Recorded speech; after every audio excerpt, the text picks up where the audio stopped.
Күндүн маанилүү жаңылыктары, элдик кабарлар, болгон окуялар жана күн жыйынтыгы менен бүгүн 24 кабарлар топтому.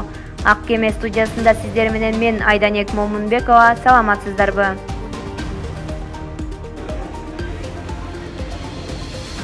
Мына волонтерлор кызматта.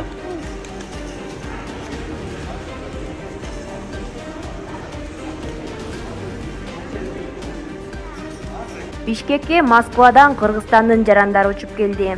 Бүгүн 14-июнда Кыргызстанга Аэрофлот Россия авиакаттамдары авиакомпаниясынын Москва-Бишкек каттамы боюнча рейс учуп келди.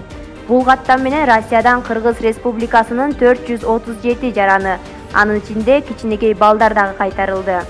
Комиссиялык тандоо гуманитардык критерийлер боюнча жарандардын жеке арыздарын негизинде жүргүзүлгөн. Алсак каттамга алгач төрөтү жакындап калган кош бойлуулар жана 2 жашка чейинки жаш баласы бар аялдар. Ошондой эле оор илдети бар жана жакын туугандары каза болгондугунан улам мекенине чукул түрдө кайтышы зарыл болгон жарандар тандалып алынган. Бардык учуп келген жарандар бекитилген тартипте медициналык процедуралардан өтүү үчүн обсервацияга алынат.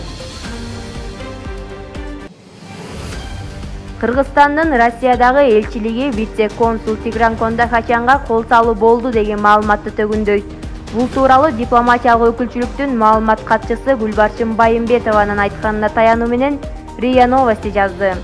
Буга чейин Россиянын ЖМКлары мушташ болуп, анда элчиликтин өкүлү вице-консул Тигран Кондахачян жабыркады деп жазышкан. Бул туура эмес маалымат. 2 жума мурун Москвада бизди мекендеш сабалган. Вице-консул Кондахачян окуянын чоо жайын териштирүү үчүн ошол жерге барган. Россия Ички иштер министрлигине арыз жазган, деди Байымбетова. Маалымат катчы вице-консулга кол салуу болбогонун белгиледи.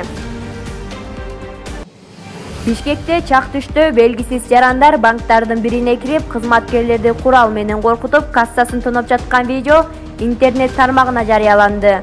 Бул боюнча Бишкек шаардык ички иштери бөлүмүнүн басма сөз кызматында окуя кече 12-июнда болгонун кабарлашты.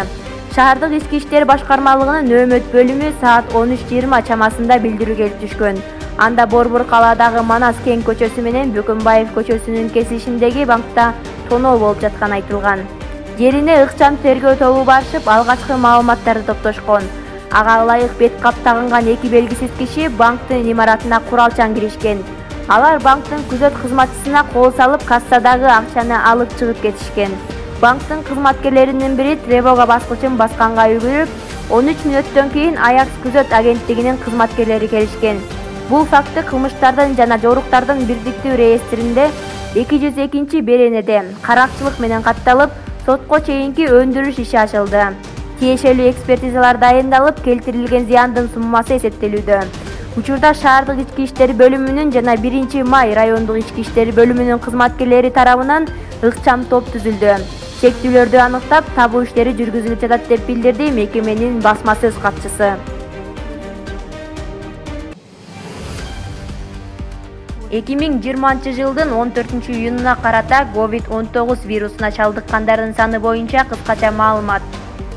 Кыргызстан боюнча ооругандар жана айыккандардын саны: жалпы ооругандар 2285, айыккандар 1791. Бул жалпы ооругандардын 78,4%-ын түзөт. Тилекке каршы өлкө боюнча каза болгондордун саны 27. Министрликтин маалыматы боюнча бүгүнкү күндө Кыргызстанда бюджеттик негизде 1691 адам гемодиализ алат. Бөйрөк оорусунун 5-стадиясы менен жабыркап, өз каражатына диализ алып жүргөн 174 бейтап эманы бюджеттин эсебинен ала турган болду. Бул тууралуу Саламаттыкты сактоо министрлигинин маалымат кызматы кабарлады. Билдирүүгө ылайык өкмөт буга 75 миллион сом бөлгөн.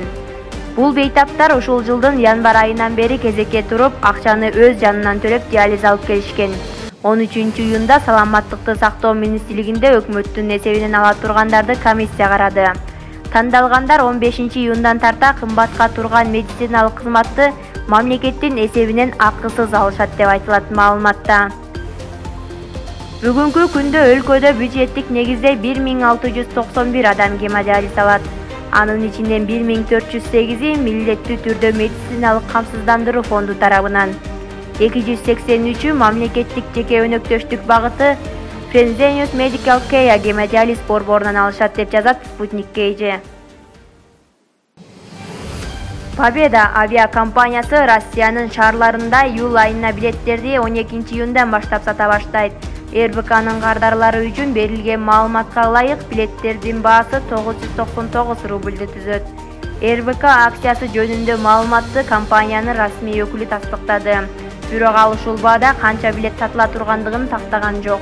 2020 жылдын июль айында билеттердин баалары орто эсеп менен 2019 жылдын июлуна караганда 60%га төмөн болот деп билдирет РБК компаниясынын өкүлү.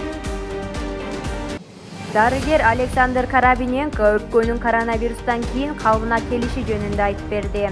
Коронавирус менен ооруган адамдардын өпкөлөрү узак убакытка чейин калыбына келбеши мүмкүн деди Пирогов атындагы Россиянын улуттук илимий медициналык университетинин профессору, пульмонолог Александр Карабиненко. Ал белгилегендей, инфекциядан улам адамдын дем алуу системасы иштебей калат. Өпкөдөгү оорудан кийин фиброздук өзгөрүүлөр пайда болот деп билдирди Lenta.ru сайтына берген маегинде. Кыргызстандан, Таластан келген аттар. Ушул жерде биздин көк бөрүчү жигиттерибиз багып атат.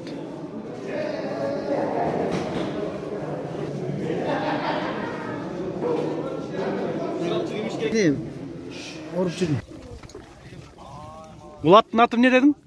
Чипетме? Анакы сага. Бакайырдан келген чипетме? Булчу? Король. Король каяктан келди бул? Бакайырдан келген. Бакайыр, булчу? Бакайырдан келген король. Я. Каяктыкы бул? Местный, булчу? Бул да Бакайырдан келген. Баракелди, карачы. Анакы. Анакы ушул Кыргызстандан, Таластан келген аттар. Видео бүйтет, видеого тартып ал сразу. Үйдү кайтартып койсоңдар, таштап жайпадыр дейт. Ким бар?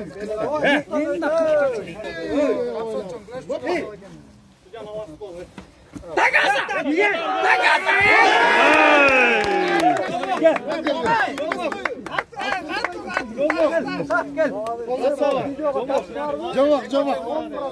Алайс.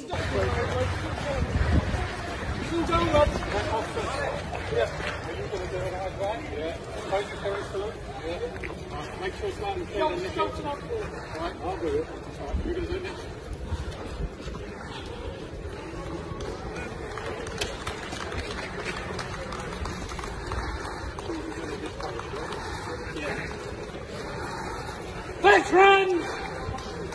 Eyes! Right!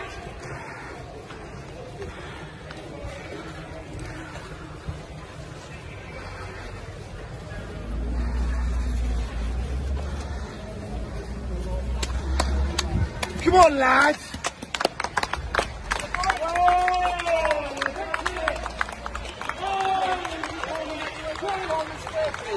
Just down here. Just do the lead. No, just down here. Nowhere. Oh!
Биздин каналга катталып лайк басып коюңуздар. Кийинки чыгарышка чейин көрүшкөнчө сак саламатта болуңуздар.